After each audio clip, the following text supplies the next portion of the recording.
Halo, cek cek cek.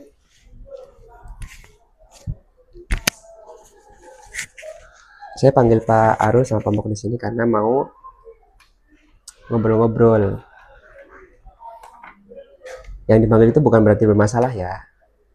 Kalau ada rasio terus dipanggil, terus bukan berarti langsung oh iya saya salah, enggak. Nanti akan dikeras. Terus kalau ada apa-apa dipanggil, bukan bisa jadi yang datang suruh tanda tangan BTA. Contohnya siapa? Pak Momok kan gitu. Iku wong edan kontainer. Oke.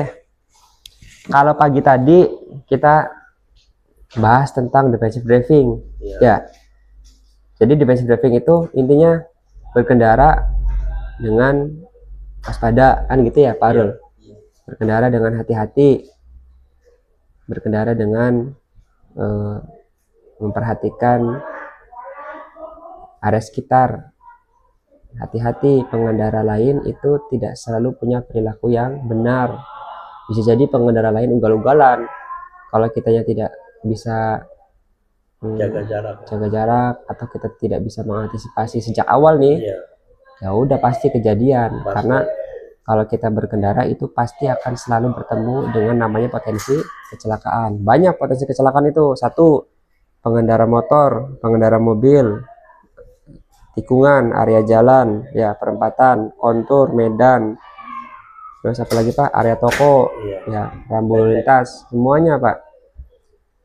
Pasti Bapak akan bertemu dengan potensi kecelakaan. Makanya ada namanya defensive driving. Nah, kali ini saya nggak mau sampaikan lagi tentang 5 langkah defensive driving karena pagi tadi sudah disampaikan. Yang mau kita sampaikan adalah namanya Smith System. Nah, saya suka nih pandangan ini. Nggak nanya, nggak mau tahu nih orang pasti nih. Ada namanya The Smith System, kamu mau baru. The Smith System itu merupakan salah satu metode yang ada di defensive driving. Oke. Nah, Smith System ini nanti ada 5 kunci utama.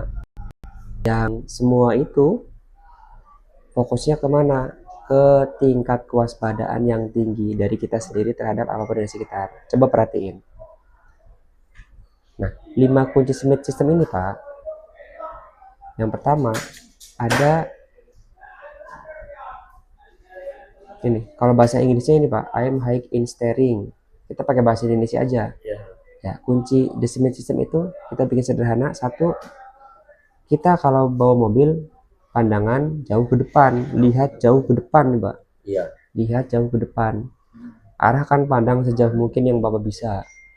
Kanan kiri harus dilihat semua. Nah, boleh. Tapi itu nanti di yang kedua. Kita mau fokus dulu yang ke depan. Kenapa kok Pak Momok harus lihat jauh ke depan? Idealnya 12 sampai 15 detik sekali. Atau paling jauh-jauhnya kita itu bisa loh Pak. Pandangan jauh ke depan kalau bebas hambatan 400 sampai 500 meter. Bener kan? Kalau mata Bapak normal, kecuali mata saya. Mata saya yang lihat pajat aja udah nggak kelihatan. Bapak kan mata normal, bisa jauh ke depan Pak, jelas. Nah, kalau orang sudah melihat jauh ke depan, apapun yang ada di sana, itu kita bisa tahu nih. Kalau sudah tahu, kita bisa ancang-ancang kalau kata bahasa kita. Bisa antisipasi. Oke? Bukan hanya terpaku pada kendaraan tepat di depan. Atau juga bukan hanya terpaku pada satu titik di bawah kendaraan Bapak. Di bawah kaca, fokus ke bawah aja Pak. Kalau kirim Cirebon Timur, yang dilihat bukan depan, yang dilihat adalah bawah jalan. Takut lombang. Nah, itu kan.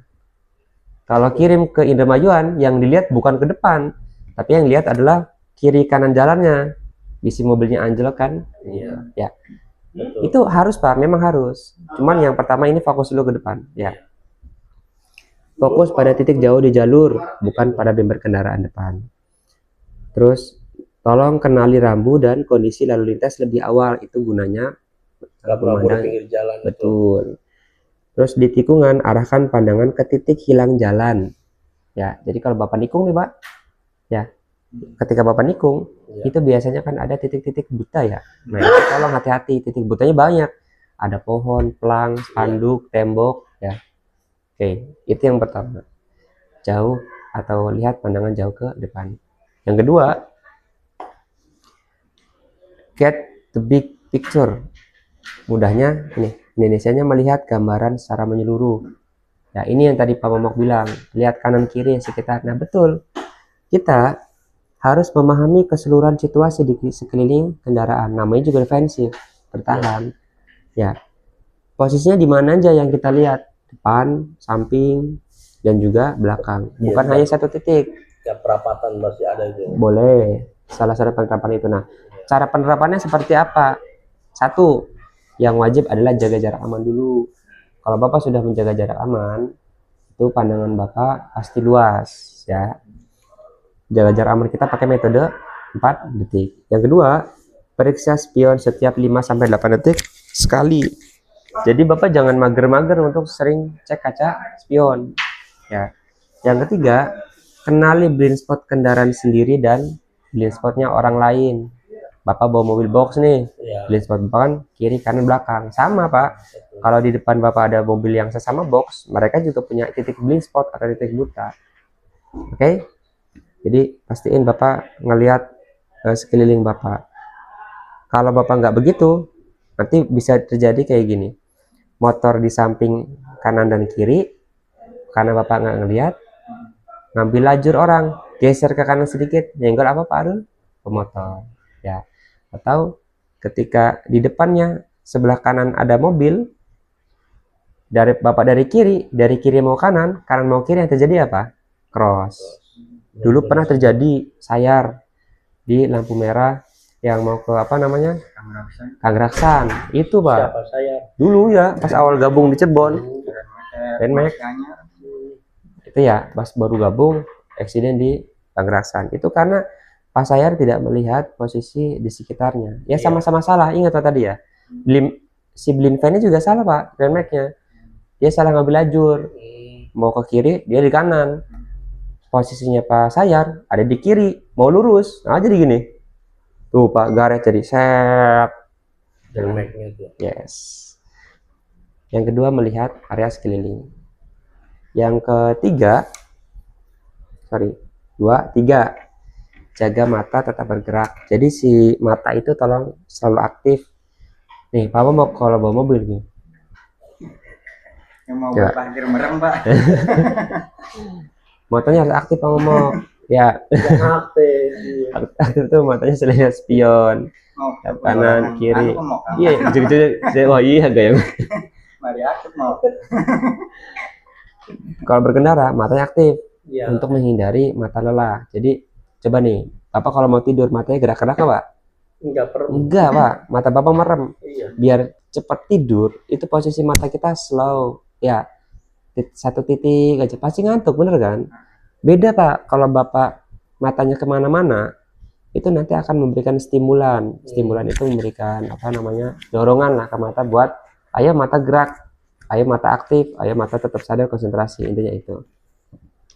Penjelasannya gini Pak, tuh pindah lingkungan sekitar terus menerus agar tidak terpaku pada satu titik. Oke? Cara penerapannya gimana?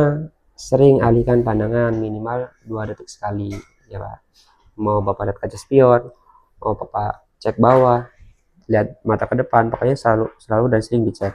Yang kedua, hindari menatap lampu kendaraan lain saat malam hari. Sudah Pak, kalau sudah tahu di arah balik jalan ada mobil nyalakan lampu dim, ya biarin aja Pak, jangan hanya fokus terus kenapa ya gitu, nggak usah. Berarti kan dia hanya memberi tanda, ya kan, contohnya gitu. Yang ketiga, latih pola scan sistematis depan samping spion. Nah, ini yang dimaksud tadi awal. Apa pandangannya sering digerakin, depan, lihat kanan, lihat kiri, depan, kanan, kiri. Ya, itu maksud dari pastikan jaga mata Bapak tetap bergerak. Yang keempat, sediakan jalan keluar. Jadi Bapak kalau bawa mobil berkendara di jalan, pastikan punya satu titik untuk Bapak bisa keluar ketika menemukan situasi darurat. Ya, contohnya kalau Bapak berhenti di lampu merah, itu jangan pernah rapat dengan mobil yang di depan. Bapak nggak bisa kemana-mana. Ya, jaraknya dimundurin lagi Pak, agar kalau ada situasi apapun Bapak bisa ambil manuver, benar ya? Ya. Posisikan kendaraan agar selalu memiliki ruang manuver darurat jika sewaktu-waktu diperlukan. hindari berkendara lama di area blind spot kendaraan lain. Sudah tahu di depan ada kendaraan, di belakang terus Pak. Iya. Jangan Pak, ya mundurkan jarak Bapak, jaga jarak aman biar tidak ada hal yang tidak diinginkan. Sisakan ruang saat berhenti di belakang kendaraan lain. Nah, terus rencanakan rute atau ruang berhenti dalam kondisi itu yang dimaksud dari sediakan jalan keluar. Ya. Jangan rapat. Yang kelima, pastikan posisi Bapak terlihat dan juga pastikan yang nantinya Bapak akan lakukan juga diketahui orang lain. Contoh, kalau saya posisi di depan ada mobil malam, kasih lampu dim, nyalakan klakson, minimal orang lain tahu kita di belakang. Satu. Yang kedua, kalau kita mau belok kanan atau kiri, nyalakan lampu sen lebih awal. Kalau Bapak berhenti karena di depan ada orang nyebrang, nyalakan lampu hazard, kan gitu Pak. Ya, jadi tolong kasih tanda ke orang lain, Bapak mau ini nih, belok kanan nih, mau belok kiri nih, mau berhenti nih, mau parkir nih, semua tolong beri tanda terhadap pengendara lain. Tuh nih, pastikan keberadaan dan niat kendaraan pamomok terlihat serta dipahami oleh pengguna jalan lain.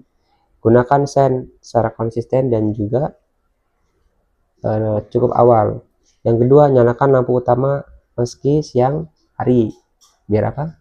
Posisi kita diketahui oleh pengendara lain meskipun siang, apalagi malam. Yang ketiga, usahakan kontak mata di persimpangan. Maksud kontak mata persimpangan apa Pak? Tahu nggak? Kontak itu perapatan itu kan? Enggak, kontak mata tuh kayak gini nih. Iya. Di persimpangan. Lihat sana sini harus. Ya bisa. Oke. Harus hati-hati.